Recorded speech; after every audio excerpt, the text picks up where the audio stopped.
The content you're about to hear may be graphic in nature. Listener discretion is advised.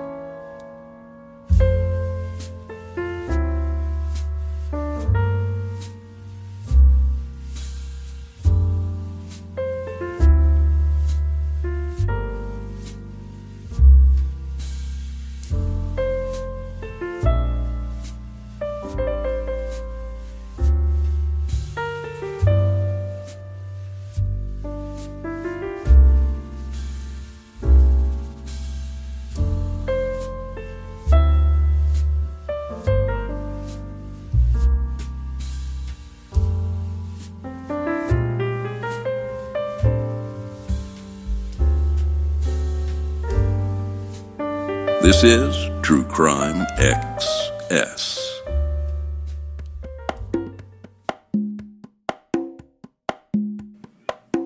I think we have some lighter episodes for the holidays coming up, but this is, unfortunately, this is not one of them.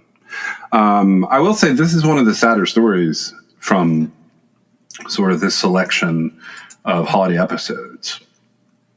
Also, it's one of the weirder stories. Certainly not it's not the weirdest, but along the way, there's all these little details that we're privy to that, like, I was shocked that all this information was rounded up. Just to start off, the AP and the Chicago Tribune wore this story out, but it's been many years ago. It has a lot of nuances to it that makes it wear out worthy. Yeah. And I believe there's a movie about this that may or may not be based on a book. I used Newsweek, Chicago Tribune. I did a bunch of ProQuest searches related to part of this. I did the Illinois issue, and the Atlanta Journal-Constitution at one point ran like a multi-part series on this. I think that's what it looks like. It's a long time ago, so I see it all as one piece now, but it looks like it was broken up into parts the way it's written. This is going to be a story from the 80s, but our story really begins back in 1957. And it starts with a girl named Lori Wasserman. She grows up in an area called Glencoe. And Glencoe is it's a suburb of Chicago. It's up on the north side. It's in Illinois, for those of you who don't know where Chicago is. It's Christmas. I'm a little punchy. She was the daughter of a woman named Edith Joy, and her dad, Lori Wasserman's dad, was an accountant named Norman Wasserman. And, she has a sibling. She has an older brother in all of this. But I want to point out, for some reason, every single article that I read talks about the family being Jewish.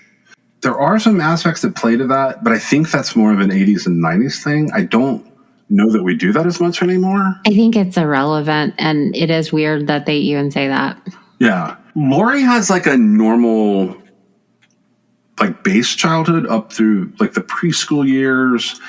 It is said that once she gets into that pre-K, kindergarten, first grade, it started to be commented on that she's shy and that she may have some issues socializing with peers her age. From what I can tell and what is said about her after the fact, it appears that people suspected she might have obsessive compulsive disorder as she was going into sort of her adolescent and then her puberty year. In high school, she had a couple of boyfriends. They didn't last a super long amount of time. Remember, she's born in 1957. While they're vacationing, so the whole family is vacationing over in Hawaii from the 1973 into 1974 holiday season. So she would have been, it would have been the year just before she turned 17, I believe. She meets a boy named Barry Gallup. He's a year older than her. He was born in 1956. And he's also from the Chicago area. So after the holidays are over and everybody goes home, she is talking to Barry kind of I don't know how familiar people are with Chicago. It's a little bit of a distance when you're in high school to get all the way across the city and to do all the things in the 70s. But they're trying to do that. Now, when they're home, the spring goes okay, but Barry graduates and he goes off to college, and he does that thing where he doesn't want to have attachments as he's going into college because he doesn't know what the future might hold. And I think that has an effect on Lori Wasserman. In 1974, the family moves out of the neighborhood they've been living in Glencoe and into another neighborhood. Because of this move, Lori, who was a sophomore, junior, school year ends, they move. She's going to be in a completely different high school for her senior year. And I think that would be a little bit of a shock to the system for people. I thought that was weird because it seems like you just finish and then move, or move but make arrangements, right? Yeah, I even wondered if maybe the parents had the idea that like this will be a fresh start for her. Possibly, yeah. And that could be for a variety of reasons, right? Yeah, I mean, I think I would find it difficult to do that to a kid, but like I could definitely see several different circumstances that would arise where a new school might be appropriate. So it could have had something to do with her. The timing was right. And they were like, you know what? This is your chance at a fresh start. Right. I guess I don't know. It seems almost like senior year, if you just go with the flow, it might have been better, but who knows? You could be totally right. She could have wanted it even. The summer before her senior year, the family again goes on like a vacation. They're down in Aspen, Colorado. And she meets another boy that's about her age named Wade Keats. He is also from Chicago. And they saw each other some that summer, but they break up after a couple of months. And by all accounts, Lori is like seeing some people off and on throughout her senior year. They make it sound like kind of going together where you go on a couple of dates and you get to know each other and then, you know, you kind of move on to someone else because it wasn't something that sort of anchored you. She does end up senior year getting plastic surgery, which is one of those things that always makes me wonder. This comes up in a couple of different sources, including Day of Fury, which is a book that references all of this. The idea was they wanted to reduce the size of her nose. Yeah, I was just going to throw that in there. There's a lot of things that come up when you think of a teenager or a high school student getting plastic surgery. I haven't really read really deep into that. It wasn't for medical reasons, right? I think it was appearances. It does not, I didn't find anything referencing some kind of deviated septum or some kind of like issue. It seems like it is cosmetic. And so to me, the age I am now obviously she's older than I am or she would be in reality. But to me, I feel like there's a lot of underlying issues. Anytime a child is undergoing plastic surgery for appearance reasons, don't you think? Yeah, I mean, I'm just saying as it builds into the story. I think it definitely does. It depends on the type of plastic surgery. And I think this falls in, like, having some kind of rhinoplasty in your teen years that's non-medical, more cosmetic, I think is probably a sign of like issues with self-esteem, which come from so many different things that could be going wrong. And it's also like there's the potential that this person is a little too wrapped up in vanity. You've got this young person, because even 17, 18 is still a very young person. Absolutely. Who was being affected in such a way that like they really wanted this surgery. Right. And so as a parent, I feel like I'm not sure. I don't know how helpful it is for parents to support that, or like I feel like it's always better to say, you know, you're going to have your nose your entire life, and in just a couple of years you'll be an adult. Yeah. That kind of thing. It might be the wrong approach. Again, this is in the 70s, right? Yeah. And so we kind of have to transport ourselves back in time and keep in mind there was no social media at all in the 70s, right? Yeah. The long distance relationships that, you know, she initially was broken off, which is kind of the momentum. That started getting momentum because I don't know that it was what she wanted to happen, right? Yeah. And so it really truly would have been a long distance relationship because you didn't have I don't know if you remember, but we used to have to pay long distance fees. Oh yeah. Even in our lifetime to talk to people that we met that were out of our area code. Like a camp or somewhere. Like Yeah, and it would get expensive. And so it Yep. really was like a snail mail type thing that a lot of people just didn't want to do. I mean, nowadays it's a completely different situation because you can be far away from somebody but constantly in contact with them for no more than it costs anybody for anything, right? Just on your cell phone. Yeah, it is amazing how times have changed. And I mean, technically, if you're communicating over the internet, you're literally not even paying cell phone bill. Exactly. 1975, Lori Wasserman's going to graduate from New Trier High School, which is that high school she was going to just for her senior year in Winnetka. She did not have great grades, like in some of the key subjects that she needed to have good grades in, but she still gets into Drake University, which is out in Des Moines, Iowa. Over time, her academics get a little better. And once that happens, she starts looking around for a school with a teaching program. And she settles on the University of Arizona down in Tucson, Arizona. And she's described as not taking, like, actually getting the certificate and doing the work seriously. And one of her acquaintances, sort of after the fact, like very much a hindsight conversation to our story that we're telling today, said that she was always on the hunt for a husband. This could have been like something she had gotten used to growing up, but it does seem to like play into things here. At one point, she had dated a pre-med student named Steve Witt. And Steve Witt was like the opposite of Lori. He believed that like the be-all, end-all thing for him to be doing at his age would be to moving his education forward because he wanted to be a doctor. And he did not think a whole lot of like what should happen in a relationship at, 22, 23 years old.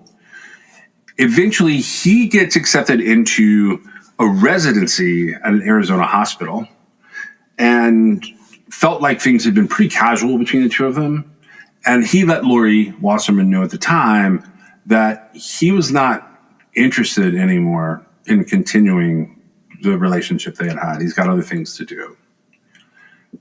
By now, we've kind of moved to the summer of 1977, and Lori comes up to Wisconsin. She takes a few courses in Madison, Wisconsin, at the University of Wisconsin.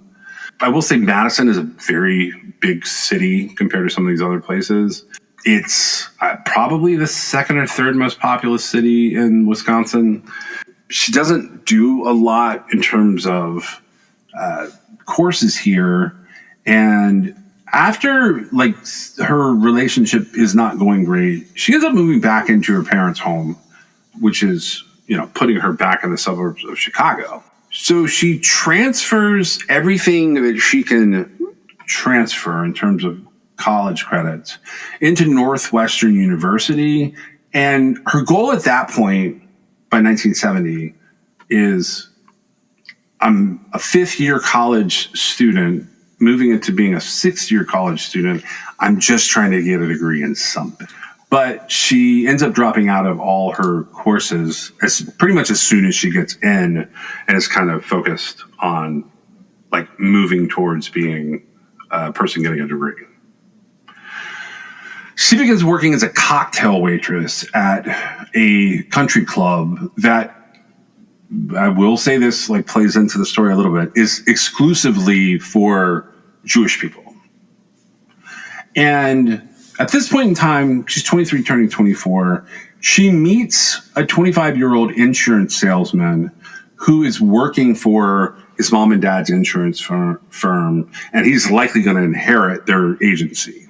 So he's a person that in her mind seems to be probably a lot like her dad, like having a steady professional career that's on the white collar side and seems to have an upward trajectory. The problem is she starts out her relationship with him by making herself out to be sort of a caricature of herself. She exaggerates and flat out lies about a lot of things. In fact, she tells this guy, Russell is his name, Russell Dan, that she's a graduate student at Northwest University, even though she's already dropped out and she does not have her undergraduate stuff completed, and that she's working towards a career in hospital administration. For some weird reason, she claims to have previously worked for Dan Brothers Insurance, which is the insurance company that is in the Dan family. And she tells him that she possessed an accounting degree from the University of Arizona.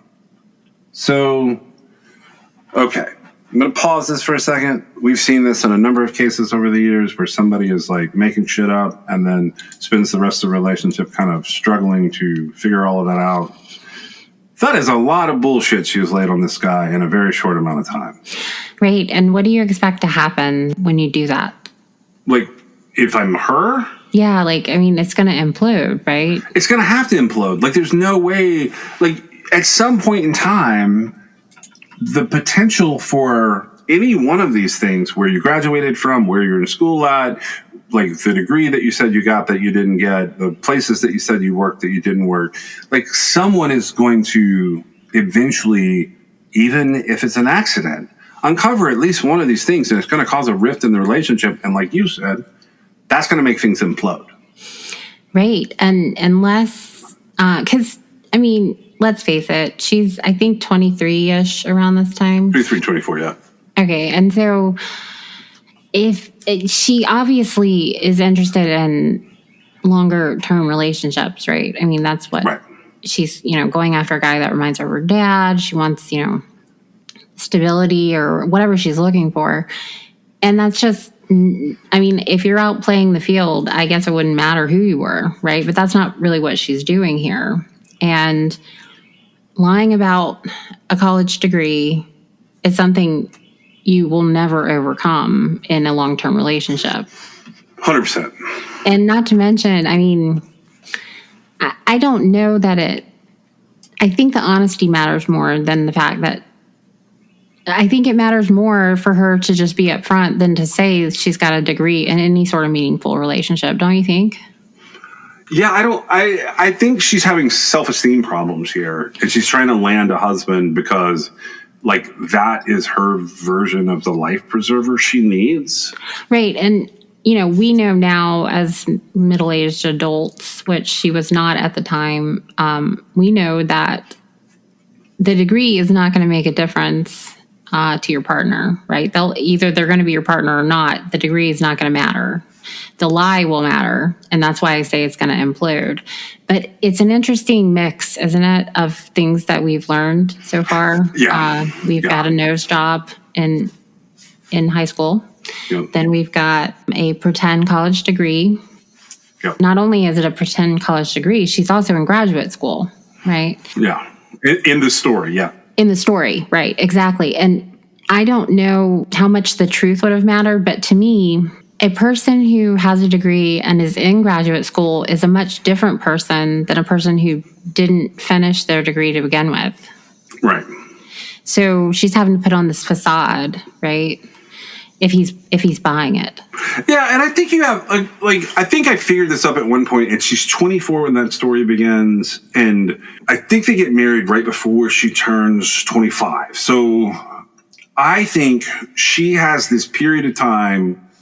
In my opinion, she could have walked back all of this, and it might have changed the relationship a little bit, but I don't think it would have changed the relationship as much as it might if the husband finds out after they're married. Maybe. I mean, I think that it could be especially if she could explain, there's some serious underlying psychological issues that are causing these, I think. Right. So that's about to get so much worse. I know.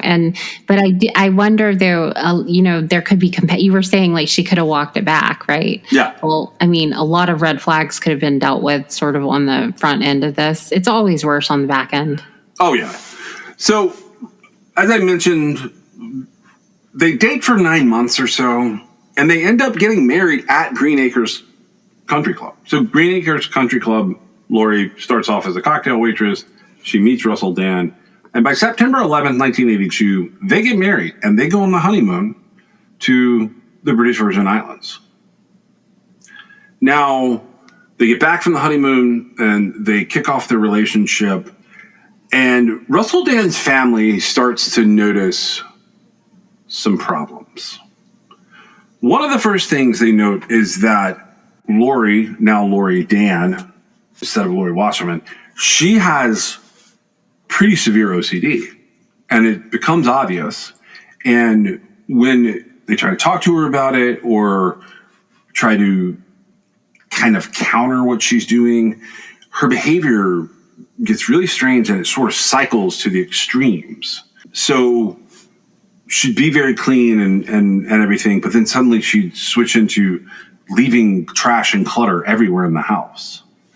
She gets fired from multiple jobs in a very short period of time, and she would tell Russell that she was quitting or that she was laid off or that she was fired for something someone else did. So she was just deflecting blame, right? Yeah, it's never her fault. And they began to sort of describe her behind the scenes as being very juvenile, very childish. And it got to the point that they were calling her, to Russell, antisocial. Once, when they were all at a family gathering together, according to this book called Murder of Innocence, she arrived and served a dish of rotting potatoes. Okay, and so that's a pivotal moment in our story. It's a weird moment in our story. Well, what is wrong with someone doing that? she either didn't realize they were rotting, Or she's acting out. or she's being childish, right? It could be vindictive. It's gross, right? Yeah. It's also something that, like, it's over the top for acting out, even, because that's gross. I can't even imagine, like, I want to serve, like, the absolute best to anybody that I'm Same here. Yeah. serving something to, even if that means I have to go and, like, buy it and serve it, right? Yep. As opposed to making it. I never in my wildest dreams would I give anybody anything rotting. Yeah, I wouldn't either. And I don't understand the mindset. I don't know. I don't understand which side of it it's on. I kind of have an opinion on that from the events that we see happen afterwards, but I don't have one like in the moment. I don't know if it's out of ignorance or out of like petulance, bordering on like that could be dangerous. Like serving people things that It absolutely could be dangerous. for a number of reasons can be like, it can be harmful to them. Yeah, like just putting up a thing of poison, right? Right. And people are obviously going to notice that, and nothing good is going to come from it ever. Yeah. Like it's another one of those weird things that's going to stay with her, right? Yeah. And the best case scenario is she didn't realize it, right? I mean, I don't know if that's it or not, but then you got to wonder, I mean, they're still young, right? I guess sort of still newly married. And I don't know how long they've been married at that point, but like there was already issues. But then, his family, seeing her serve, rotting potato dish at the family, you're thinking this woman, potentially would be the mother of the niece or nephew or grandchildren, right? Correct. And so you're going, oh, what's going on? It's a lot to me. To me, that was I don't think I've ever actually seen that brought up specifically. Mistakes happen, but rotting potatoes doesn't seem like a mistake. No.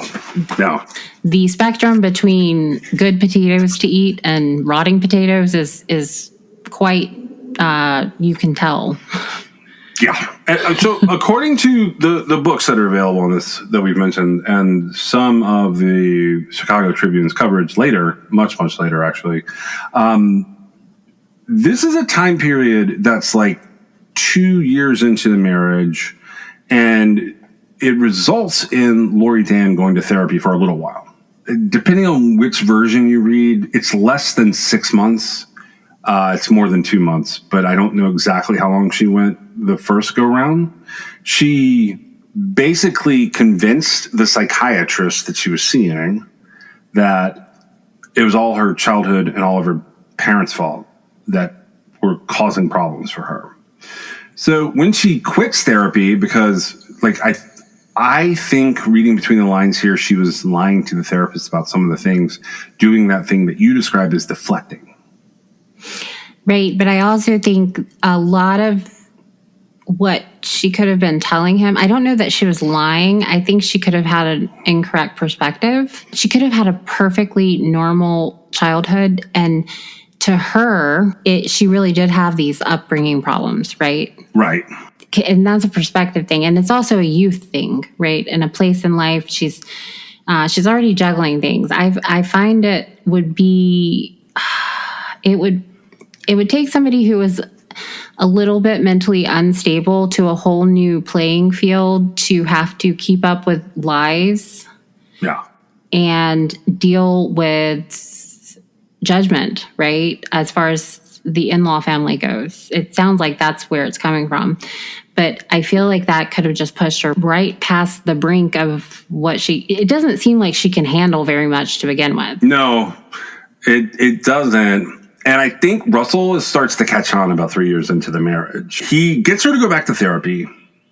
By the time they are coming up on what will be their third wedding anniversary, Russell is so bewildered by what is happening in his house and the rift that it is causing with his family and the loneliness it is causing him that he goes with her to one of her therapy sessions, sort of at the request of the therapist after Russell had mentioned some things. And what they ultimately suss out during this session is that Lori hasn't been taking therapy seriously. And not only has she not been taking therapy seriously, she really hasn't told the therapist truthfully anything that's been going on. So at this point in time in the relationship, the Dan family wants her out. They do not want anything to do with her, and they want to protect Russell. But Russell continues to resist, and he seems to be in the boat that, like, a lot of people fall into this trap. Sometimes you end up where they have a kid, which I would call like a bubblegum or a Band-Aid kid in this situation. I think that will give her something to do. Right, but that didn't happen here, right? No. Okay, yeah. No, but we're kind of getting to that point in a relationship when you're 3 years in and your family is saying, dude, get away from this person. Right, and that's really hard, right? Yeah. Because you love your family and you know that your family is, well, I would say for the most part, they're looking out for you. I do think, I'm not saying that it's impossible that a family couldn't be being petulant themselves, right? As far as like, oh, we just don't like her for you. But I mean, she's not a good partner for anybody in the state she's in, right? No, not at all. And he's trying to take, his marriage seriously, but it had to have been very disappointing to find out, she was doing what you asked. I guess he asked her to go get help and she's doing it, but not really. Right. Yeah. And that's insulting. Right. Yeah, it's like the therapy version of like someone that you ask to help you sweep the floors and they like literally lift the rug and sweep everything under there and then put the rug back down. Right, exactly. But it's the therapy version of that. Exactly. And shortly though, it starts to become really apparent that she may not be completely in control of her mental facilities, right? Yeah.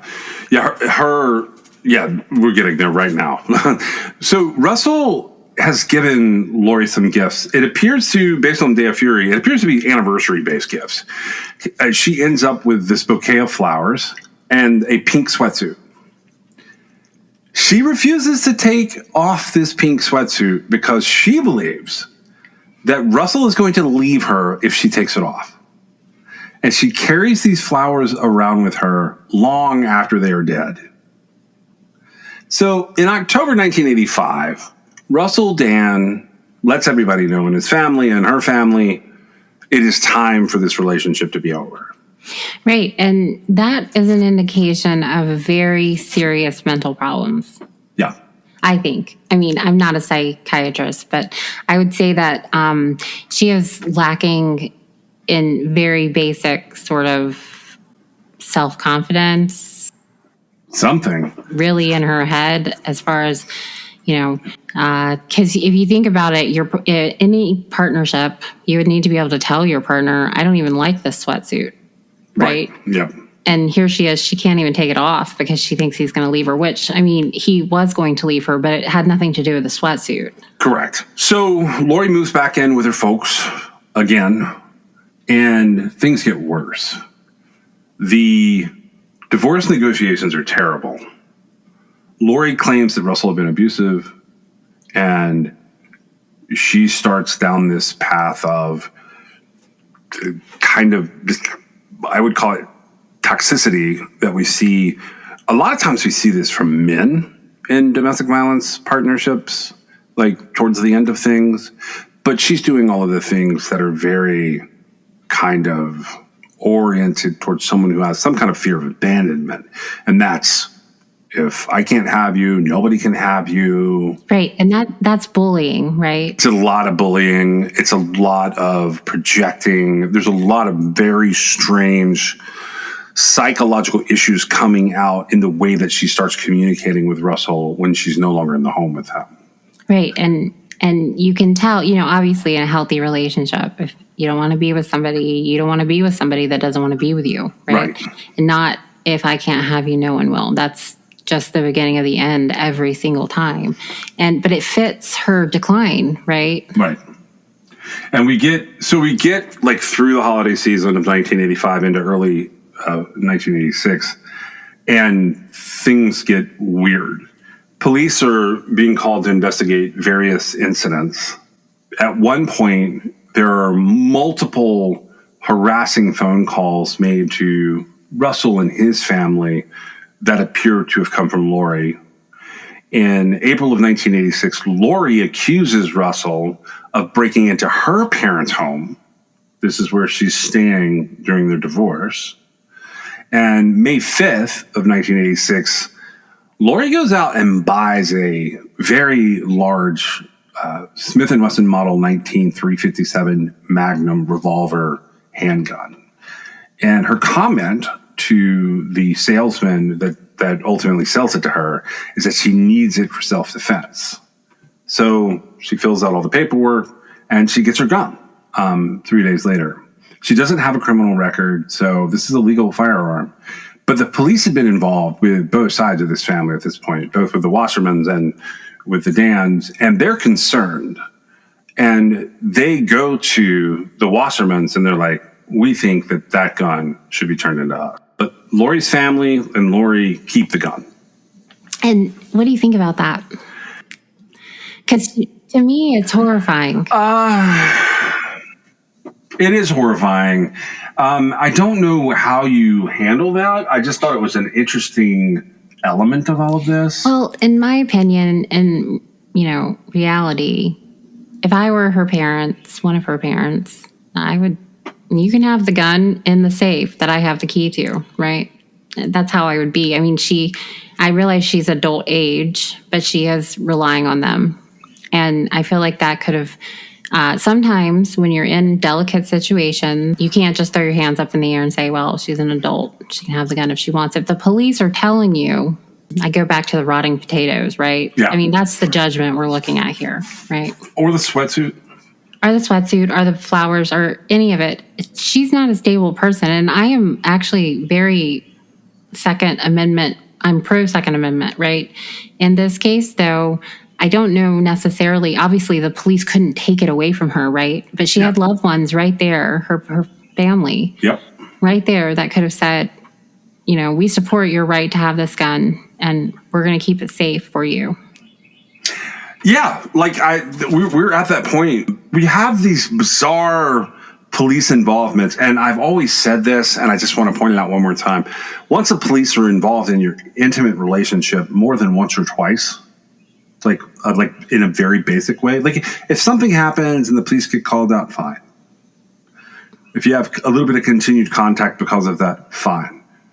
But even then, even though it may be fine, the power dynamic in the relationship has shifted permanently. It has. And I actually say, no, it's not fine. Well, Don't be in relationships that the police have to be involved in. It's never going to work out. I agree with you there. I just like I would say there's this infinitesimal chance that like sometimes things are not exactly what they seem, and I don't want to leave that out. But you're right. 99.99999% of the time, it's the power dynamic means no more relationship. Right. And I just want to point out, if you're in a situation that involves domestic violence, like you need to get out of that situation, and you should involve the police, right? Yes. It's just that in a healthy relationship, things get resolved long before police ever even dream of needing to be involved.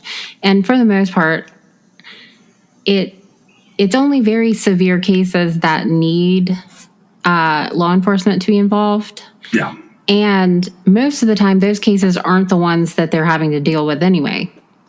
And there's a whole power dynamic that happens in a bad personal relationship that prevents the police from being involved because of usually the person is receiving the domestic violence, right? Yeah. They just won't call the police. And unfortunately, I don't know how much it was happening in like 1985 or 86, but I know that with the sort of escalation, I think around 86 is where they started having like domestic violence protection orders and things like that. That sounds right, yeah. It seems right. And it was all used as a power dynamic in a lot of cases, right? Yeah. It was like literally somebody putting somebody on their puppet. They were using it to be like, I'm going to hold this over your head. And that is not what domestic violence is. To clarify, the reason we say that is because and I think this is where you're coming from, Lori would have been the one to go and apply for the restraining order. Right. And she's the one causing the problems. Right. And she would have literally, so in some places, I don't know about everywhere, but once you get a domestic violence protection order in place, and I'm not saying that's what happened here, I'm just sort of explaining my perspective here. You can have a order of protection, and then if your partner or ex-partner violates the order of protection, it is a ticket to jail. Yeah. And a lot of times, it's very rare, okay, that a genuine domestic violence issue gets resolved this way because it's literally a piece of paper. What happens is you get one party or the other with if I can't have you, no one will have you, or the I'm going to make your life a living hell attitude. And they just start having you arrested, right? And for the most part, I don't know about at this point in place in time, but a lot of times if there's a DVPO in order, that's put into place by a judge. Correct. And when the person who has the order against someone go to the police or law enforcement and they say, the person I have this DVPO against has violated it, they have no choice but to arrest that person. Yeah, it's a shall arrest, not a may arrest. Exactly. And it is disastrous. It absolutely is. And just recently, I've seen, probably not just recently, within probably like the past 10-ish years, I've seen where they've had to go back on all this legislation in a lot of states that was put into place because it was being abused so badly. Yeah, it is. It's kind of fascinating to look at the nuances, and they haven't been super well publicized because in a lot of states, they were trying to keep the bulk of the protections in place, but prevent the abuse.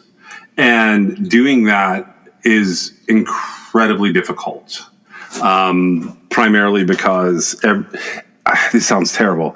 Lawyers are frequently the ones leading the abuse in a way because they figure out the loopholes, and the loopholes start to be used and passed on. And the way that they're passed on, it's frequently passed on through like NGOs or like sometimes even government agencies where they're meant to be a crisis line or a place that you go to seek shelter when you have an abusive partner and they have all the resources. But as soon as they latch on to the loopholes get used over and over again. Right. And it doesn't solve anything. And it's really just making the person who's on the receiving end of it their life a living hell, and it's giving a power dynamic to the person who has sought the help that they don't actually need. Right? Correct. Yeah. And so it's alarming here, but it's telling to me, right? Yeah. This all sort of unfolds summer of 1986, by the way. But we figure out pretty quickly why. Do you know why? I don't. Money. Oh, yeah. Okay. Yeah. Yeah. Well, to start with, we knew she was the cocktail waitress at the country club, right? Right. And then I don't know if this is a correct assessment, but I know that a lot of times when you have family wealth, I guess, would be the way to say it, that seems to kind of weigh into relationships, sort of like we were seeing with the family saying, like, you know, she's a little bit off or whatever. A lot of times you'll see that because at the beginning of the narrative that we're telling here, he was in place to take over like a large insurance, or I don't know if it was large, a successful insurance company. Right? Correct. Yeah. And a lot of times family members will have their head on a swivel, and so to speak, when you're talking about, you know, the possibility that somebody could be in a relationship for the wrong reason, i.e. money, right? Yeah. And we see exactly where her mind is, right? Yeah. So I'm going to skim through a bunch of stuff here, but it's because this is a hostage-taking theme, I'm just going to give you guys the rundown on some of this. Now, on Lori Wasserman's end, her father, Norm, is demanding money from Russell Dan. He wants a $100,000 lump sum for his daughter and $20,000 monthly alimony payments for 10 years. That's so crazy. It's so much money. I'm so sorry. I paused there. I said I was going to do a list, but like that number, number is so big. That's a lot. It's $2.4 million for those of you at home in 1986. Right. And I didn't get a good idea if that was warranted, right? But it does make her out to be like a gold digger, right? 100%. And it's her dad sort of doing it. And she's living with her parents, right? And this was a short-ish marriage, right? Let's see. Well, I mean, at this point, we would, if they stayed together, we'd be coming up on their 4th anniversary. But they're not together. They break up shortly after the 3rd anniversary. And this is like happening in June and July that this negotiation is ongoing. That's insane. Right. What her father is asking for is insane. Right. And it's also, I guess, a little bit of his place because she's living with him, but also like they took her back in, which is what you have to do. It's a weird dynamic that I'm seeing here. And it's sort of like, is he just doing her bidding? Well, I just want to point out to you, remember how I said sometimes like if you present a bunch of lies, they can come out when you don't really believe that they're going to come out? 100%. Yep. That's what happens here. Of course it does. Because of the ask of Norm Wasserman of this huge amount of money, Russell Dan's family lawyers, they basically say, look, she can support herself. She does not need that much money or that kind of monthly payment. So they get copies of her college records through subpoenas. Right. And so the idea was she was in graduate school and she had a degree, which none of that was true, right? Correct. They find out she had never even gotten her undergraduate degree and she had never been any kind of research assistant or graduate assistant anywhere. And that was probably really embarrassing for her. I bet it was embarrassing for her family that was demanding all this money. Well, sure. And I don't know if it like backs up that she actually does need that assistance, or I don't even know. I have no idea where that stood. It is so far out of any reality I would have ever seen, right? Yep. As far as like $20,000 a month. Are you kidding me? Yeah. So now's that list that I promised you a minute ago. August 1986, Lori reaches back out and tries to get a hold of Steve Witt. That's the pre-med, the guy that was going to be a doctor. The very first one. The first one. He is a resident at a New York hospital. He's married. But the first thing that Lori tells him is that she had his baby while they were apart. So he has not seen Lori in more than 5 years at this point, and he does not believe her. So then Lori starts calling the hospital where he's working as a resident and claiming that he has sexually assaulted her in their hospital emergency room. about a month later, around their 4th anniversary, Russell is attacked in the night. This is according to both of those books I mentioned earlier, which is going to be your deep dive assignment if you want to get into this case once we tie it back into being hostage taking. Russell accuses Lori of having stabbed him in his sleep with an ice pick, missing his heart by centimeters. He did not see his attacker, and because of that, police decide not to press charges because they had already gotten a medical report that suggested that the injury could potentially have been self-inflicted.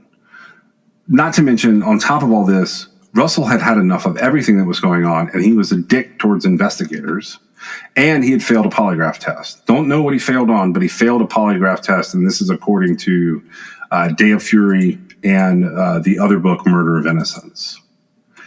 During all of this time in 1986, Russell's family, the entire Dan family, is continuing to receive harassing phone calls. And finally, Lori Wasserman Dan is arrested for some of the calls that were made to Russell's sister. And I think it's because she was very young at the time. I don't know that for sure based on what's sitting in front of me. But those charges end up being dropped due to a lack of evidence. So finally, February 1987, Lori and Russell, they agree to split the profit from selling their house. They're going to take care of $10,000 in legal fees between them. And for 3 years, Lori's going to get $1,250 a month. And Which still seems like a lot to me, but whatever. right. For 1987, it is. But it's significantly less than what Dad had been demanding. Just before the divorce is going to be finalized in April of 1987, Lori pulls out one last stop. She accuses Russell of raping her.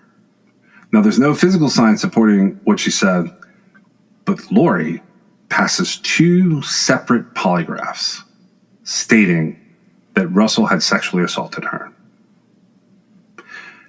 By May, Lori accuses Russell of placing an incendiary device in her home. Police come to the home to take a report and to find out what's going on.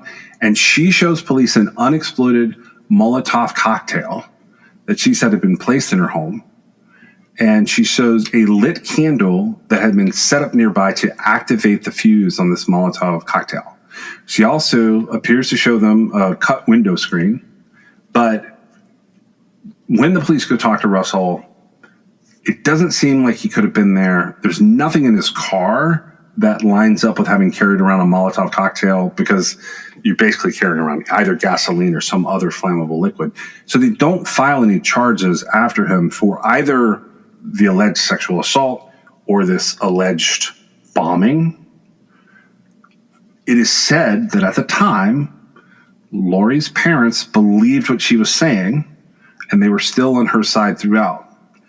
But I will point out, by this time, she was being treated by a new psychiatrist who thought they could work on her obsessive compulsive disorder, and they felt like they were observing what would be a chemical imbalance, which used to be the catchphrase for, we don't know what's happening here, but clearly something is happening here.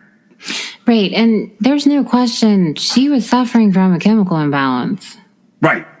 Like, Right. I don't know that OCD, I don't know that the symptoms we see really reflect that. No, this is in addition to the OCD.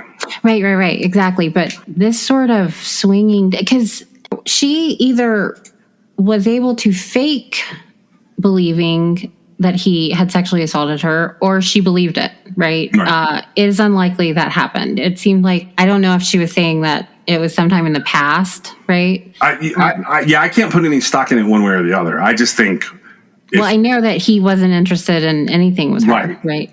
And so that makes it really unlikely. Plus, that's also one of the things that happens in these power-shifting domestic violence type situations. Yes. Women yell that they were attacked, Various false accusations. Yeah. Exactly. They rally the troops this way, getting her family to believe that something is happening. So during all of this time, Lori has begun to work as a babysitter. And she is going around placing flyers up to advertise that she's doing this. According to New York Times article back in 1988, Some of the clients thought well of her. Others made complaints to police, like to the extent of police reports about some of what she was doing, including theft and property damage. All of this having happened, in spite of the fact that like Norm Wasserman pays for some of the damages that have occurred here, and I think for a stolen item, but no charges are ever filed. So summer of 1987 rolls around. Lori goes over to Evanston, Illinois, and she sublets a university apartment there. And once again, people notice, like her neighbors notice, landlord notices that something is very wrong with her. She would ride up and down the elevator for hours at a time. She would wear rubber or plastic gloves to touch metal. She would leave meat to rot in sofa cushions. According to the university itself, she never enrolls. She's just there close to campus the whole time. Later in the fall, Lori had claimed that she'd been receiving threatening letters from her ex-husband and that he had approached her in a parking lot and sexually assaulted her, but police did not believe her. Shortly after this happens, she purchases, according to Day of Fury, a .32 caliber Smith & Wesson Model 30, another revolver. So that's the second one, right? She's got 2 guns now. So it sounds like, oh, she does have 2. She has 2 guns now. She has that Smith & Wesson Magnum, unless her family has it. Well, that's what I was going to say. It sounds like perhaps, like I was saying, it would fall on the parents to say, we're going to keep this gun safe. And maybe that's what they did, and she got another one, but we don't really know. Well, I think it's safe to say she did not need 1 gun, much less 2. Well, Norm and his wife have figured out that something's wrong with Lori, and they start seeking specialized help. I will say that at the end of December 1987, Lori buys a .22 LR Beretta 21A Bobcat, which is going to be a little tiny semi-automatic Beretta pistol. She's going to move back in January to live in student housing. Her family is finally going to figure out how to get her in essentially an observatory type setting with a psychiatrist. So it's a person that she's seeing regularly who's trying to figure out what's going on with her. They're going to put her on anifranil, which is, I think, clomipramine. This is a drug for OCD back then. They also add lithium to the mix to try and keep the mood swings down. They start putting her through different types of behavioral therapy to work on some of the observed OCD, which appears to be phobias and various ritualistic behaviors are her main symptoms.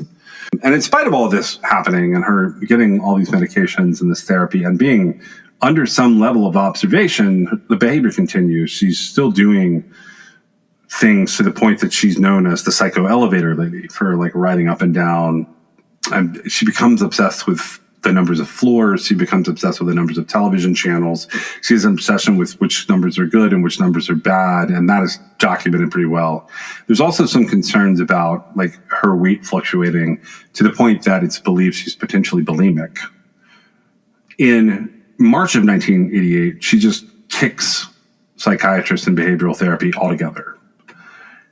At this time, she starts to make preparations to do something bigger. She is stealing books from the local library that are on some concerning subjects. It is believed that she is starting to stockpile chemicals, and it's sort of put together at some point that the books she's taking from the library are about poison, and the chemicals that she's stockpiling are diluted versions of what the book is talking about.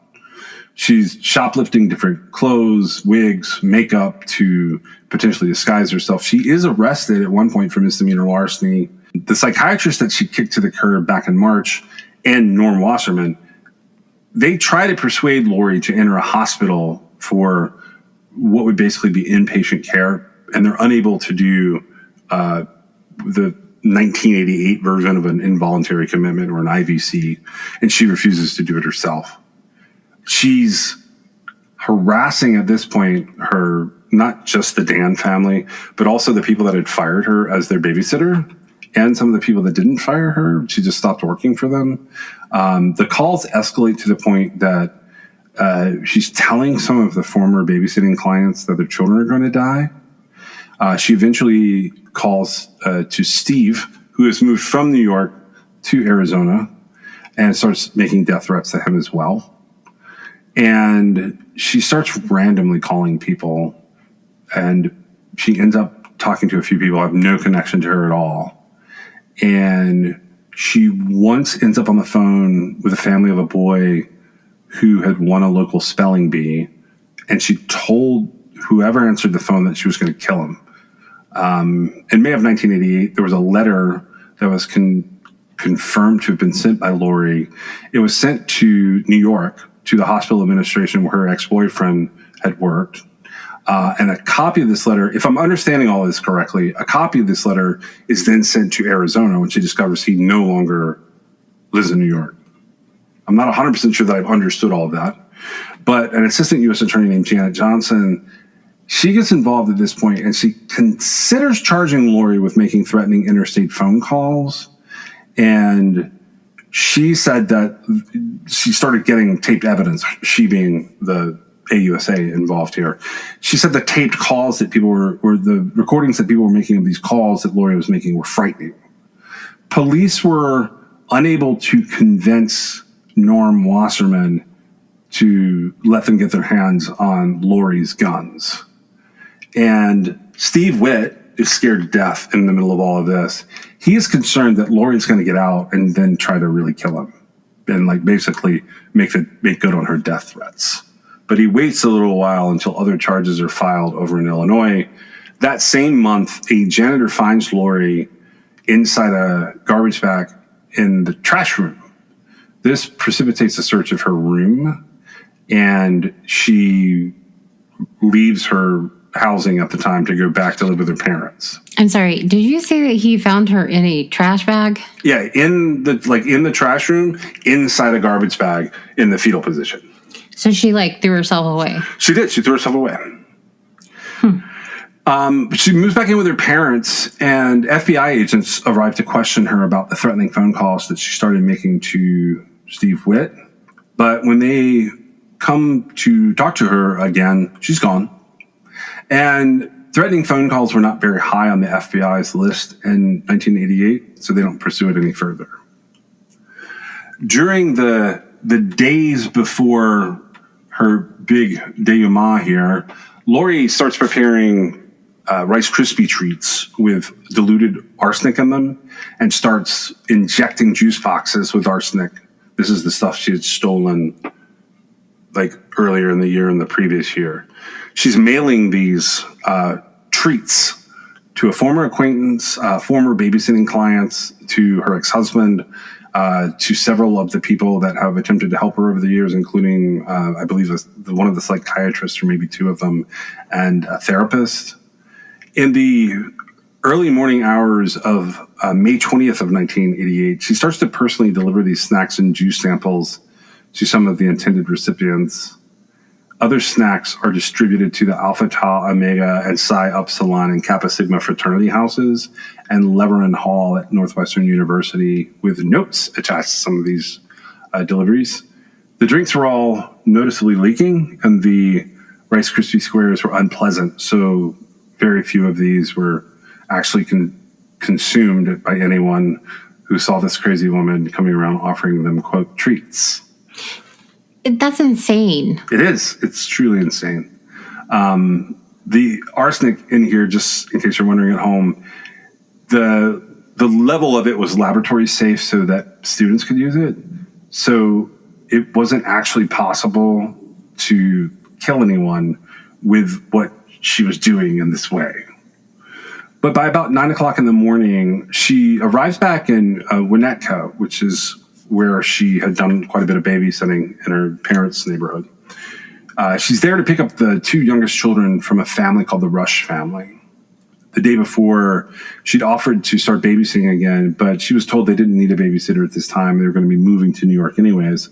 But Lori apparently is able to charm mom and dad into letting her take the two boys to a fair. But instead of taking these two children on a promised outing, she takes them over to a local elementary school in Highland Park. She believed that both of her former sister-in-law, so this is back to the Dan family, two sons were enrolled there.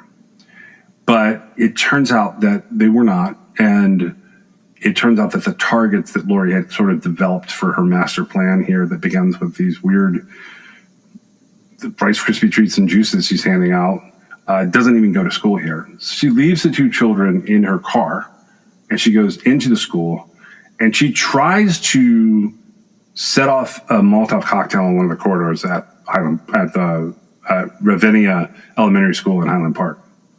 So after she leaves, there is like a small fire that comes about because of this device, but students and a teacher find it and quickly put it out. So then Lori drives over to a Jewish daycare center, which is where her ex-sister-in-law's daughter goes to school. She enters the building with a plastic jug of gasoline, like one of the red cans that you would use to fill it up is what I'd pictured at first, but I think it's actually a milk jug. Okay. So she then drives the two kids with her back to their home, and she gives them some milk, which turns out to taste weird because, spoiler alert, she had put the arsenic in it. Once inside the home, Lori lures these kids downstairs and sets fire to the house, trapping them with their mother in the basement. They do manage to get out safely. She then drives 3.5, almost 4 blocks back to Hubbard Woods Elementary School. Keep in mind, what does she have with her that the police want but can't have? The guns. 3 handguns. Yep. There's 3 handguns on her. So it's speculated that she was out to get other Rush family children. I don't know if that's the case or not. That's just what the law enforcement came out and said, look, we think this is why she focused on those kids. Now they're going to find these kids. She walks into a 2nd grade classroom for a short while, and then she leaves. She finds a boy in the hallway. This is 6-year-old Robert Trustman. And Lori pushes him into the boy's bathroom, and she shoots him in the chest with that .22 caliber Beretta. Her Smith & Wesson revolver jammed when she tries to fire at 2 other boys. So she throws that weapon and the spare ammunition for it into the trash can. I do not know how you jam a Smith & Wesson revolver, by the way. I have looked at what they're saying here, and I do not understand it. I think she had something stuck in the firing pin the whole time that just wouldn't let it fire. I think you're probably right. So these boys run. They alert staff. She then goes into the 2nd grade classroom that she had been in earlier, and the students are working in groups on a bicycle safety test. She orders all the children into one corner of the room. The teacher attempts to disarm Lori Wasserman Dan. During the struggle, they unload the .22 LR Beretta, and Lori pulls the Smith & Wesson, the other revolver, from the waistband of her shorts, and she points it into the groups of children, and she shoots 5 of them. She wounds Mark Tiburak, Peter Monroe, Lindsay Fisher, and Catherine Miller, and she kills a little boy named Nick Corwin, who was 8 years old. And then after she's done this, she flees. She sees a police car coming towards her, and she loops back around. And here's where we get to the hostage part. Lori can't get out of the area because cops had closed down the roads to do a funeral procession. So she's driving backwards down a nearby street. She takes a corner too fast as she's reversing, and she crashes into a tree.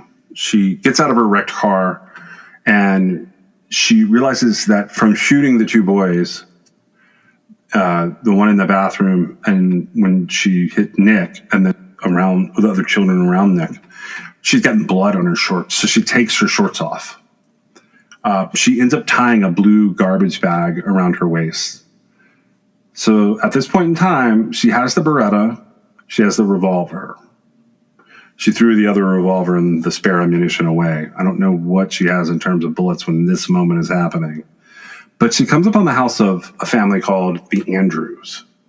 She enters this house, and she meets mom, Mrs. Andrew, and her 21-year-old son, Philip, who were standing in their kitchen having a totally normal morning until this insane person in a blue plastic bag storms into their house with guns. She claims that she's been raped by a man in her car and that she had shot the rapist in the struggle, but that the police didn't know this and that the police were after her. So this family takes Lori's story for exactly what she's saying, and they're trying to convince her that she doesn't need to fear the police because that would totally be self-defense if the man was raping her.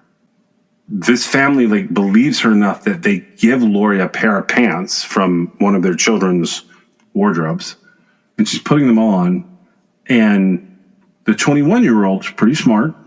He is able to slip the .22 LR Beretta, the little semi-automatic pistol, into his pocket. And at this point in time, Lori calls her mom and tells her something terrible has happened. Some reports say that she tells her mom she had done something terrible. I'm not sure about that. But she does tell her that the police are involved. So the son here, Philip, he takes the phone and he explains Lori's story about allegedly a rape and a shooting. And he suggests to Lori's mom that she come pick her up. And Lori's mom says she can't help them because she doesn't have a car.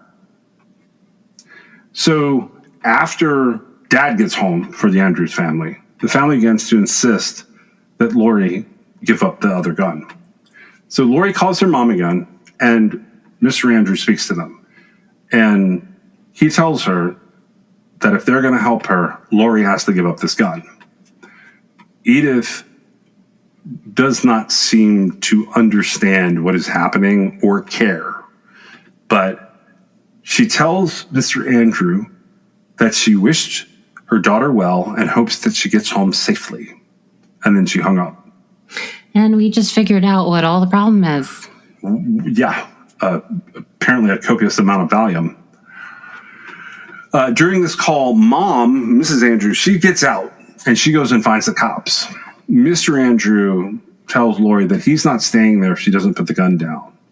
Lori orders the 21-year-old son to stay with her. And just before noon, Lori sees the police are advancing on the house and she shoots the 21-year-old in the chest. He is able to get out. He escapes through the back door. He collapses there and he's finally rescued by first responders. So the house is surrounded. The Andrew house is surrounded. Lori goes upstairs into a bedroom. Police start gathering up people in her life. They get Edith and Norm, her parents. They go and get Russell Dan, and they bring them all to this house. About 7 p.m., an assault team enters the house while Norm is yelling into a bullhorn, trying to get her attention. And the police find her body in the back bedroom. She had shot herself in the mouth. So she had lost her mind. That was the breaking point. Yeah. She had a lot going on there. I can't defend anything that happened there, but that family was extremely kind and patient with her. Yeah. And I have to say, I would not react that way under that. If somebody's in my house that I did not specifically invite to come there, there's a big problem. Patience, as far as if you're, if we're going to help you, you've got to give us the other gun, right? Yeah. No, I feel like that was it may be a testament to how unassuming she was if you didn't know her, right? Because they took her story at face value, right? They had no idea what she had just done. And the mom, very concerning. However, I do understand that at some point in time, you just could throw your hands up in the air and say, I don't know what to do with my child, right? Yeah. I feel like I would probably have to put my hands back down, though, as soon as she became another family's problem, right? Yeah. So this is a tragic story. And, like you said, Nick Corwin, who was 8 years old, she killed him, right?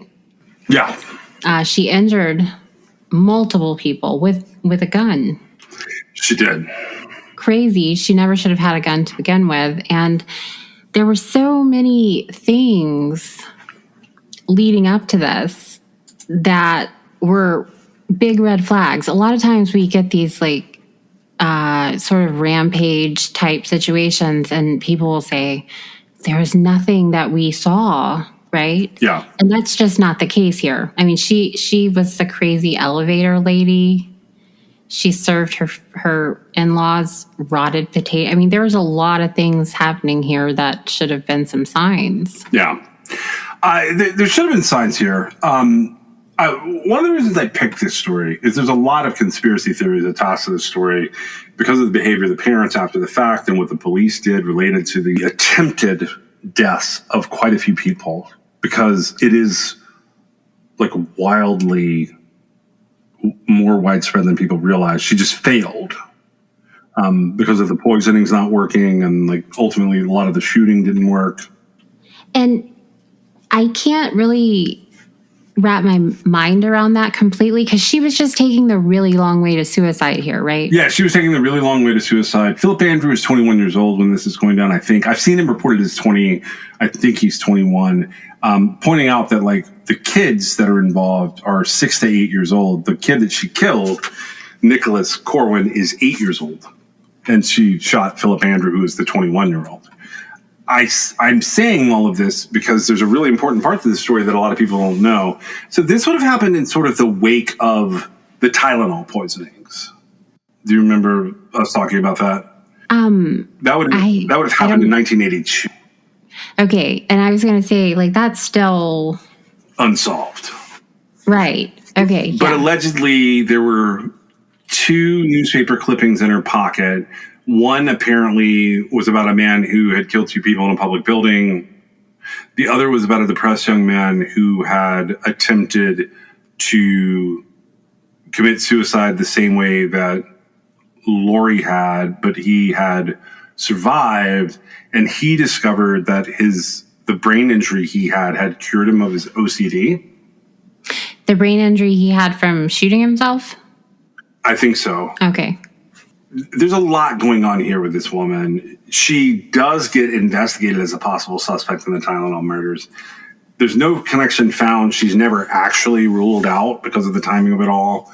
But I doubt it's her because of the timing of when she finally gets her hands on actual poison. It would be a little bit early. Yeah. It would be a stretch. She was on the drug that I described, clomipramine, had not been approved by the FDA at the time for prescription usage. So that comes up in some of the conspiracy theories. There's other horrible things out there in terms of the conspiracy theories. If you're going to read more about this one, because I know some people do this, I would say stick to the Joel Kaplan. There's a couple other authors on that book with him, Murder of Innocence, and the book Day of Fury, which I think Day of Fury, I had it somewhere in my notes here. It was written by... Day of Fury is written by Joyce Edgington. So if you're going to read, those are the 2 to read about. And I recommended Murder of Innocence, which is it's also a book, but it's written by the people from the Chicago Tribune at the time. Both of those books are the go-to places to not get embroiled in all the conspiracy nonsense on the internet. The story that I told you was as bare bones as I could possibly make it, and know that I could back everything up with a fact. Right. And I don't really think this warranted attention because, again, there was an 8-year-old young boy killed for like basically absolutely no reason. And right. A 30-year-old woman had lost her mind. Right. And because of the death of Nick Corwin and the coverage of his death specifically and how crazy all of this was, this is considered to be the very first story in the 24-hour news cycle. Oh, I believe that actually, because one of the other elements about this case, we talked a lot about like sort of leading up to it because I felt like that was really important. But also, in a way, she had sort of a rolling hostage situation. Yes. And That's interesting, right? Because to me, that's like somebody who's really out of control. Yeah, 100%. Because she went like from one place to another, and like everywhere she went, she was just causing mayhem and holding people hostage. And, you know, she did. She said they were, what I've seen is they were injured. There were 1, 2, 3, 4, 5, 6 to 8-year-olds injured, which I don't know if that means that they were shot. They were all shot. Okay. And, but only one died. Right. And then, Philip Andrew survived, right? I mean, he was older and he was in his house, and she didn't know them, right? Right. This was all random. She just, after she was trying to escape having gone into the school, she ended up at this house, and they were very kind to her, and they were held hostage. And it is, I think, just that's one of the most unique things about this particular case is how she went from place to place, and like nobody could stop her. Nobody really knew what to do with her. And then ultimately she ended it herself, right? Yes. Which is kind of a control thing, but it's unfortunate that we don't have more insight. I wonder if the medicine didn't contribute. I do think that one of the things that I've always seen is just like the right medicine can be just like life-changing, the wrong medicine can be catastrophic. It's also life-changing. Yeah, it is life-changing. But I often wonder, like, in this particular case, I mean, this is a worst-case scenario, right? Yes. As far as I'm concerned, an 8-year-old young man was killed in a place where he shouldn't have even dreamt of ever being in danger. I wonder, I immediately go like, well, how could this have been prevented? And in this particular case, I have to say the way it would have been prevented would be that she couldn't have had guns. Yeah, it's some of that it's been resolved by kind of how guns are approved now.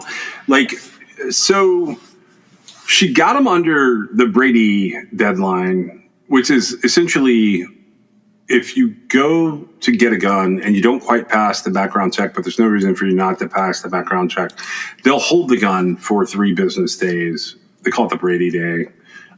You're then allowed to go and pick the gun up. It's to put some time and distance between the purchase and the pickup. Okay. And the idea would be that if you were going to like immediately go shoot someone, you just had 3 days to think about it. Yeah, that's part of like the concept. It goes back all the way to the shooting of President Ronald Reagan. So yeah, that's how that kind of plays out. Those are the laws that have been kind of put in place over the years. There are other things now where some of the things that can get you disqualified, at least temporarily, for gun ownership is if you've been involuntarily committed, which people argue that like that should have happened somewhere in here. I don't know if it makes a difference or not. Maybe it prevents it this time, but does it, end up being a different kid and a different time or? So it really does. So that will show up. I mean, because that's a whole like legal matter, right? Right. So to answer your question, there was a period of time where it would show up, but it doesn't now. So the period of time where you could have access to that is predicated on a lot of things, but here's how it would work. A lot of jurisdictions used to require you to have a handgun permit at the state or county level. Typically, an IVC, which is an involuntary commitment order, is by a magistrate or a district court judge in a lot of jurisdictions. Sometimes it's slightly different title. That utilizes the local sheriff to serve you, who would also have you on the rolls related to handgun permits. Now, over the years... So they could cross-reference it, right? Yes, that cross-reference would have occurred for a period of time, just based on... They could at least tell if it were recent. Like, if there was a service within a year, they punch your name into a computer. Even the older computers that police agencies had, sheriffs could see the person applying for the handgun permit in front of me also had an IVC 3 months ago, and we went out to his house and served it on him, or her, or whatever. So they could see that part of it. Right. And so I guess that would just be like, that couldn't keep them from...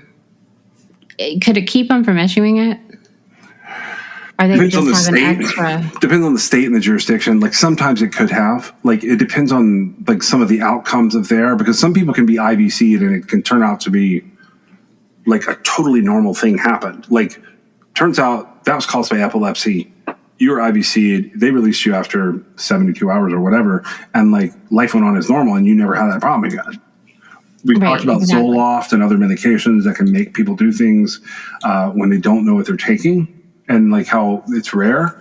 And I think that's what really applies here is that Lori Wasserman, I guess known as Lori Dan for this, I don't mean to deceive people, but ultimately she's Lori Wasserman to me. I think Lori Wasserman is this really strange exception to a bunch of rules. And trying to, which they did in the 24-hour news cycle, like they ramped this up to be like against gun control, everything about Lori Wasserman. Ultimately, I don't think you have another Lori Wasserman ever. It's unique, right? Yeah, all of this is like such a strange set of circumstances that, like, and I don't just mean like you can't duplicate this, because obviously there's other people here. I just don't think you're going to come across somebody like if she were smarter, which probably means that life had moved on in a different way, or if she had more control over her OCD, which also probably means that life moved on in a different way, then the results of what she was doing with some intelligence and control applied could have been absolutely catastrophic. She could have killed 4 fraternities and sororities, potentially about 50 elementary school kids, and a big chunk of her in-laws and her family, and the Andrews family. Exactly. And that's where it's sort of like it's got to be grace or something, right? That she wasn't more in control, and that there were these flags that allowed more catastrophic things not to happen, right? Right, but ultimately, like, if she had been in more control, she wouldn't have done it in the first place. Well, right. And that's just, I mean, I would say a rock and a hard place, but that's not really true because it just wouldn't have happened. Yeah. This isn't something that anybody that has healthy mental facilities like strives for, right? Yeah. It just terrorizing children, young children, is not from a good place ever, no matter who you're trying to get back at. Now, a lot of that seemed to stem from she was constantly being treated badly in her perspective, and it seems like the babysitting is what led her particularly to try, and then I guess the family, right? Right. So she really got fixated on some things that really didn't matter. Yeah, I think she was just kind of bouncing kind of vine to vine on things that she was obsessed with. She had to focus on something, and it did. It had to be external of herself. Right. And then, she had chips on her shoulders.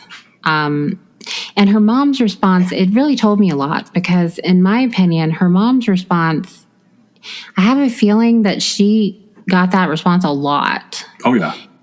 Part of the stuff she was doing, it's weird because it kind of reminds me of, it's more of a adolescent boy than a girl, but like in this case, she was female. And it's like things that you do when any attention, even bad attention, is some attention, right? Yes. Like all of her various sort of, I've been assaulted, her trying to, or her I guess she stabbed him. She actually did stab him with the ice pick.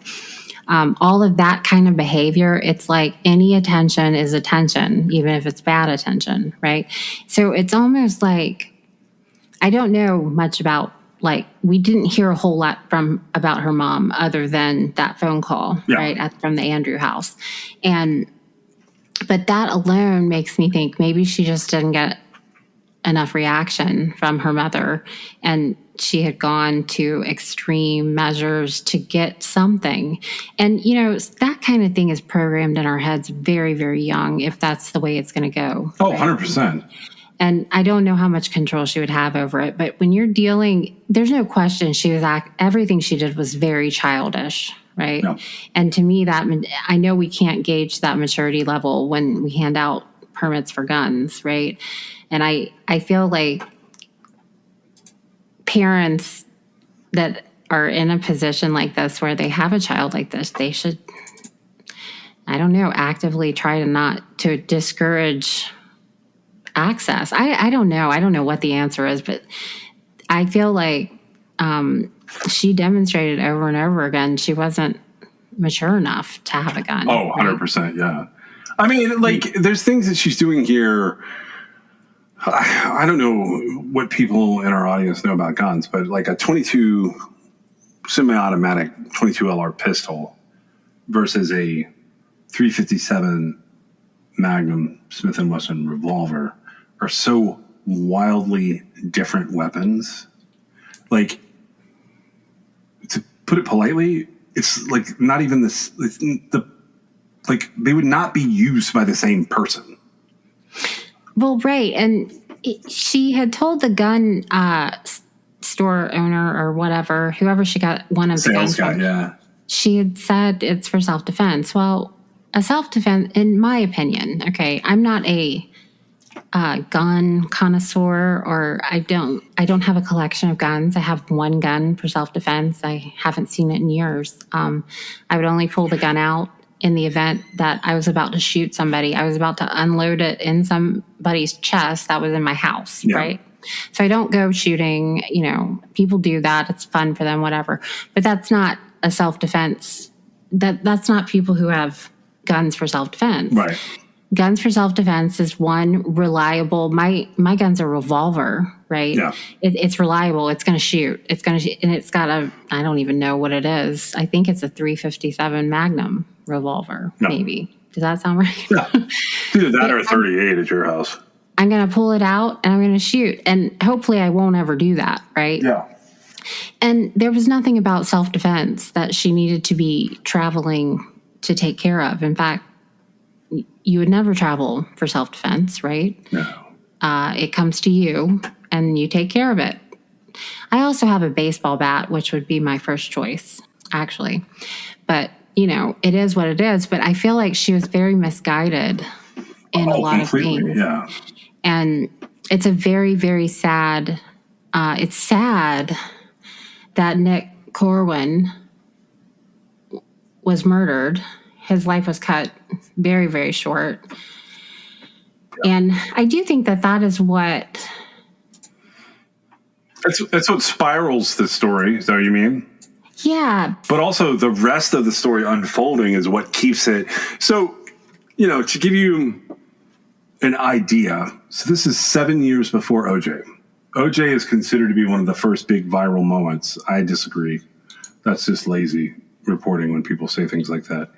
This is a story that each press conference the police have between about day of May 20th, May 21st, I think I don't think there's a press conference that night, but I could be wrong. I think the first one I saw was May 21st. I know that it hits the news the next day. And I know People Magazine covered it by June 6th. So give or take 2 weeks. Right. That's a huge deal for 1988 for People Magazine to be covering a story. And this is the cover story. A lot of work goes into a cover story. For those of you who don't know, back then it took an average of 3 to 6 months to put a cover story together. Right, but this was a big deal. Every press conference they had to say some new piece of batshit information to the public. So it starts with a woman went into a home and took hostages and shot the son in the home. And then it says, police believe the same woman shot children in an elementary school. And then it's, police believe the same woman has now, they're confirming there was a story that she claimed she had been raped. And then police believe the same woman who claimed that she'd been raped when she took hostages and shot this man and killed a child in the elementary school while wounding several others also sent poisonous things to fraternity on Northwestern's campus. And then the next one is she also sent poisonous things to children she used to babysit for 2 fraternities, a sorority, and this random group of people. Like, so every time they talked about her, it just got crazier. Right. And it's almost to a point of being unbelievable, right? It is unbelievable. Like, if you didn't back it up with facts, which is why it's able to be laden in a bunch of conspiracies. They're definitely, like, if you're diving on the internet, there are rabbit holes to go down here that are terrible, where there's like some anti-Semitism, there's like propping her up for like men's rights and against men's rights, and like just other nonsense that happens with this story because there's so many elements to it that are strange. And the truth is, for months after that, like, Russell comes forward, Steve Witt comes forward, and like every time you talk to someone, this woman has like not gotten saner. Like, she snapped a long time ago and she's been out wandering around. Right, exactly. And the end result was she killed herself in these people's house.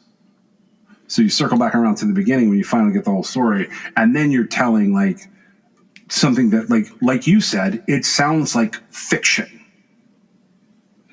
Right. And it's eye-opening. It definitely was a huge news story. It deserved to be a huge news story. And it sort of brought all these things together that, you know, it is like fiction, except it happened. And I think you're absolutely right. I'm pretty sure we've never had another one. I doubt very seriously we will have another one.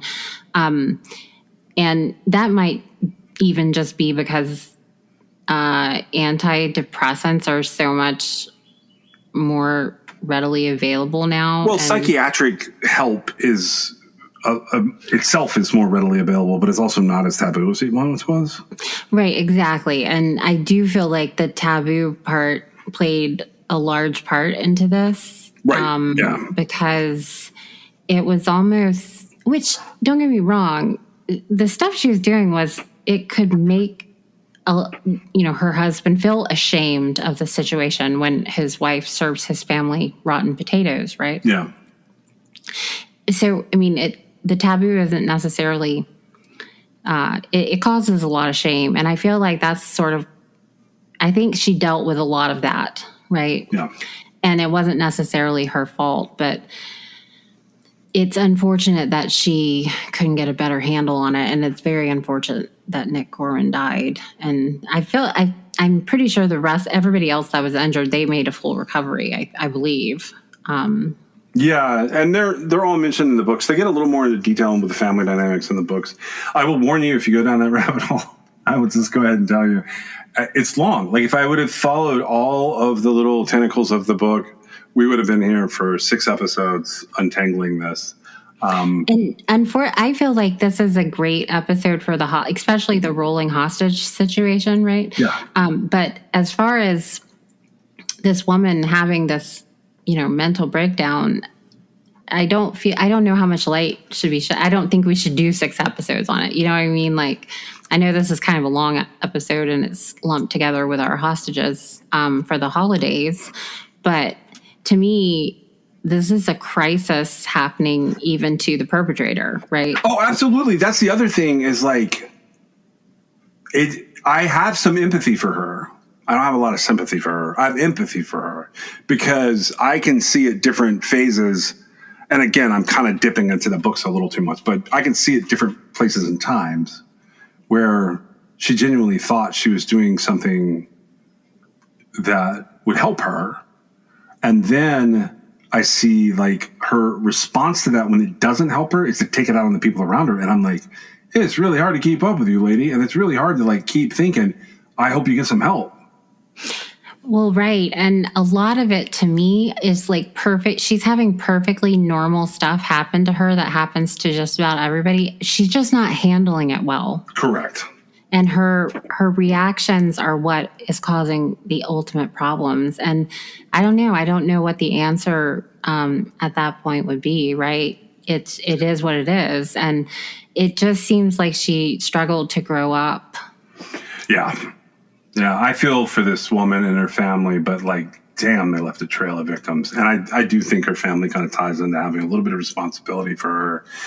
And there's a little more explained about the mom in the books, and that's an interesting dynamic of like how Lori would have seen her parents growing up and how that could have shaped some of what was going on. And there's some other allegations in there that I can't substantiate, that people can look at and think what you want on it. I mean, there's a lot, there's like this sprawling list of like people affected by this. I mean, the victims list is not short here. Let's just be honest. Like, it's a lot of people.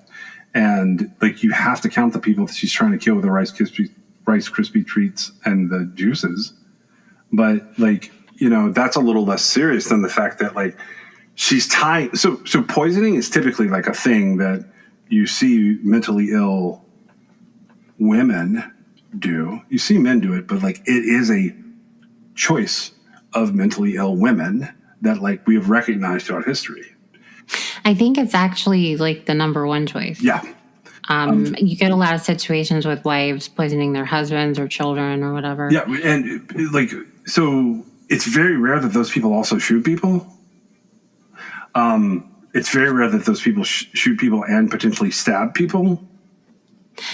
Well, right. And that they, especially like all of the causes behind where she went and everything, they were personal, but like the people, they didn't know her. Well, it almost never ends with a gunshot to your own head. If you're a woman who's poisoning people.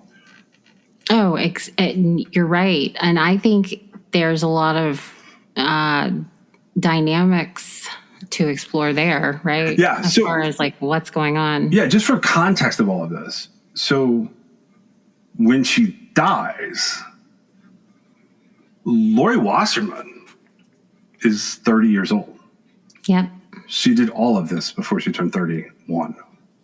Yep. And a lot of it was in a very condensed period of time, right? Yeah. After her marriage soured. Yeah, I tried to warn you guys at the beginning of this one that it was going to be like definitely one of the more depressing ones. So I hope that it wasn't too depressing. And I am going to try and like follow up with some lighter hearted stuff in this series as we go. But I did want to get the story out there because like you said, like it's hard to put all this in a big sensationalized thing because of how much tragedy there is on just sort of all over this story. You don't want to do a multi-part podcast about it, but like if you really were to dig into it, you kind of need to. But I felt like it fit nicely here in the Hostages for the Holiday story, even though it's an unusual type of hostage situation. It's kind of like this woman's life had at some point been multiple hostage situations. Like, and this day was rolling hostage situations, I think is how you described it. And that's very accurate. Yes. And you don't see that a whole lot. A lot of times hostage situations come on as a surprise, but then they sort of end the same way. And this was a crazy day for her. Yeah, this follows more the path of a spree killer than it does. It really does. And that's interesting because she actually was like sort of a wannabe like mass killer, right? Yep. And she wanted to be remembered. Which is interesting because I don't think she has been. No, she's been like, I don't know that like people aren't covering this story. I have not sought out a lot of coverage. I've thought out like old stuff on this story. And I mentioned the books because those are the best sources I found. And like anything after those books, honestly, it's probably going to have some conspiracy laden nonsense somewhere in it. Right. And I don't think that that's part of the story, the real story here. It's pretty straightforward and very sad. Yeah, I think the weirdly, I think the person that was being held hostage the most here was Lori Wasserman holding Lori Wasserman hostage. Special consideration was given to True Crime Excess by LabrottieCreations.com. If you have a moment in your favorite app, please go on and give us a review or a 5-star rating. It helps us get noticed in the crowd. This is True Crime XS.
True Crime Excess is brought to you by John and Meg. It's written, produced, edited, and posted by John and Meg. You can always support True Crime Excess through patreon.com, or if you have a story you'd like them to cover, you can reach them at truecrimexcess.com. Thank you for joining us.